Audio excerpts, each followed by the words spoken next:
Assalamu alaikum guys, and welcome to another episode of Smile to Jannah. Andrew Tate, who's been going viral in these last couple of months, amassing I think over 1 billion views on TikTok and millions on Instagram and YouTube. In the last few days, Andrew Tate has been cancelled.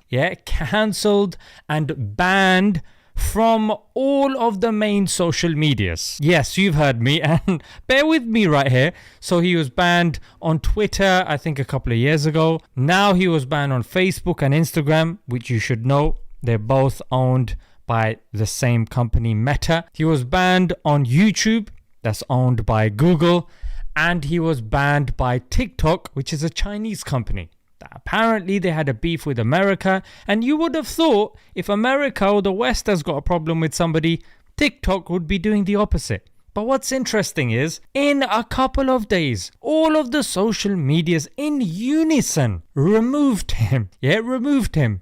On Instagram, he didn't even have his own official page. On YouTube, he did, and on Instagram, he didn't violate the terms and conditions.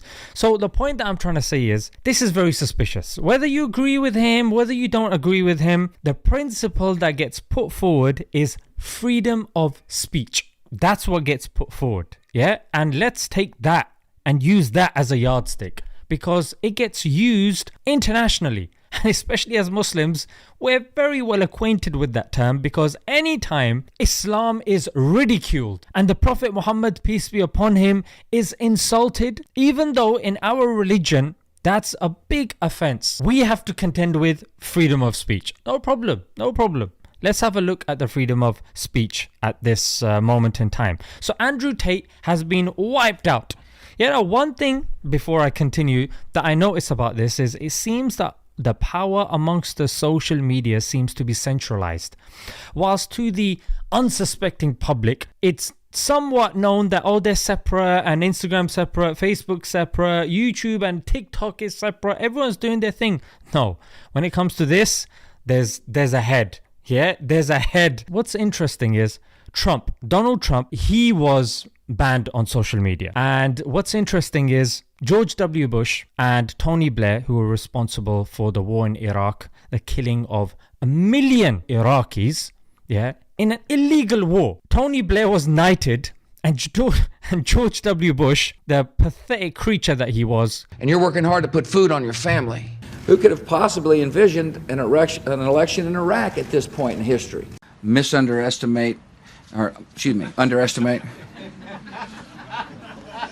More pathetic than Biden.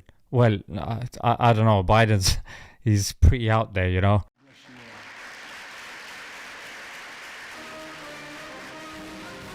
That's why I and so damn many other people I grew up have cancer, and why I can't for the longest time. America is a nation that can be defined in a single word. I was going to put him... George W. Bush has been selected to give a masterclass on leadership. The irony, the absolute irony. And Blair, I think he was responsible for Middle Eastern peace. It's like they're taking a mick. Of course they are. We know that, So was it Jordan Peterson? He got banned on Twitter. Alex Jones, he also got banned as well. And now Tate. One thing you notice about all of these is they're right wing. They're the political right. So it's clear. And another thing that we notice from this is the social media and the governments, they're mostly leaning on the left. We know LGBT is being put forward by the government and by the education system, and LGBT itself is left-leaning, so you know the influence that the left has. Coming to Andrew Tate, he talked about a lot of things, and I think he was a very fascinating individual and an interesting case study. People can say, he did this and he said that. Look, no. Look, it's not as simple as he did this wrong, therefore he's banned. No, it's one rule for one person and another rule for someone else.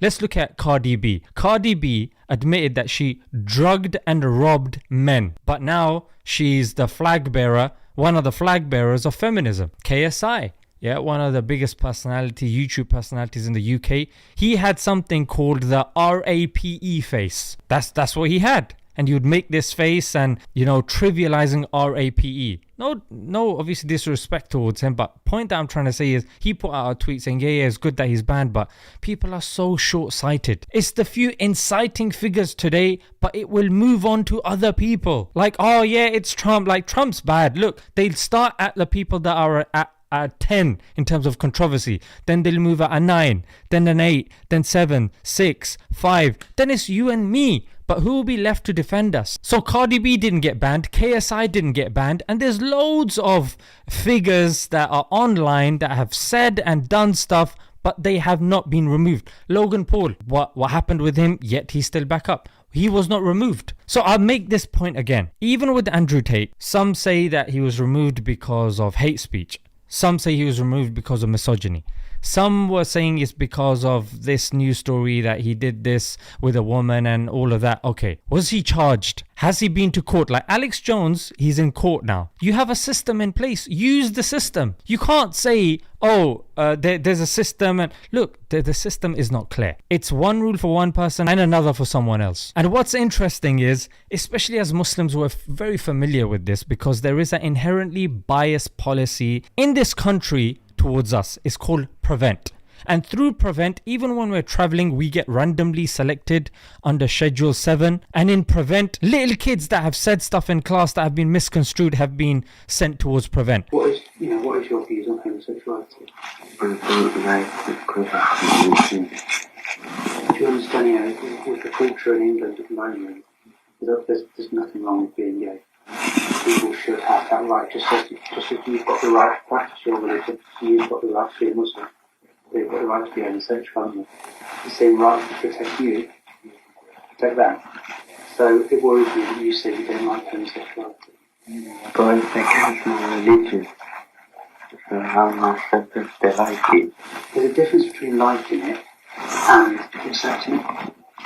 I do accept it, but I don't like it. There's parts of the Bible, as with every religious text, including the Quran, that are no longer relevant in today's society because time's moved on.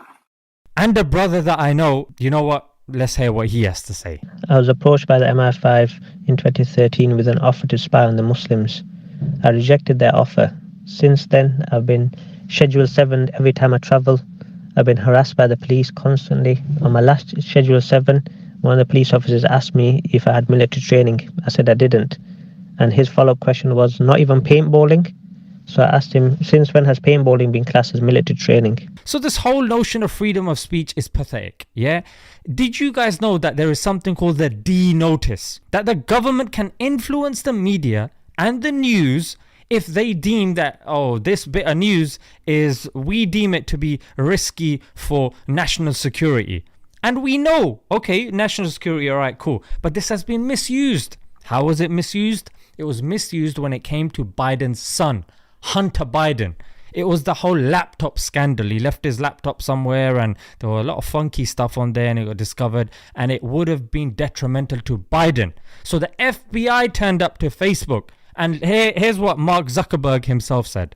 So when you say the distribution is decreased, it got shared. How does that work? It basically, the ranking in newsfeed was a little bit less. Hey, look, if the FBI, which I still view as a legitimate institution in this country, it's a very professional law enforcement, they come to us and tell us that we need to be on guard about something, then I want to take that seriously. So the FBI got involved and suppressed that story, which turned out to be true. It was suppressed. Biden won the election. Then the story was allowed to, just like a fire, just to burn itself out. We know Julian Assange, a journalist whose freedom of speech is being curtailed because he is speaking against the government. And guys, I've been told by teachers as well that are going back to work now for the September year, and they've had these inset days or are going to have these inset days. They have to do safeguarding and prevent training. And some of the stuff that's coming out now is if a child is going to Speaker's Corner, that's a sign of radicalization. If there's a sudden change in their clothes, sign of radicalization. The hell is this? And now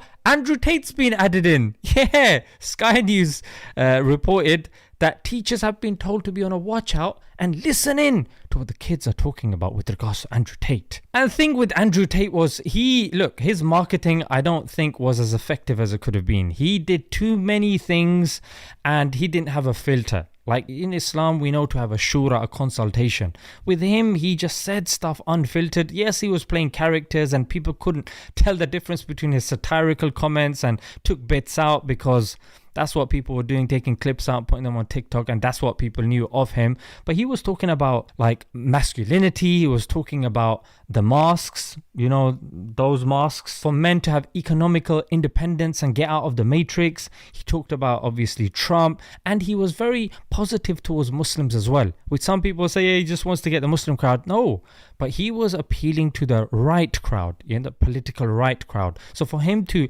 big up Islam didn't really make sense, but he did so anyway. So he had, of course, a lot of good things to say, but if you are genuine on this notion of freedom of speech, why curtail him? Why don't you flag the videos in which you think he's saying stuff that's inflammatory, leave the other stuff on? Because he talked about a lot of topics. Why is everything being taken down? So guys, let's not be reactionary and be people that just look at the leaves of the issue. Look at the roots of the issue. When it comes to removing people, this is very dangerous, incredibly dangerous, and it exposes the collaboration and collaborative kind of framework that the social media actually functions upon. Let's be real. Yeah, let's leave it there, guys. Food for thought. Let me know what you guys think in the comments. Let's leave it there until next time. Assalamu alaikum.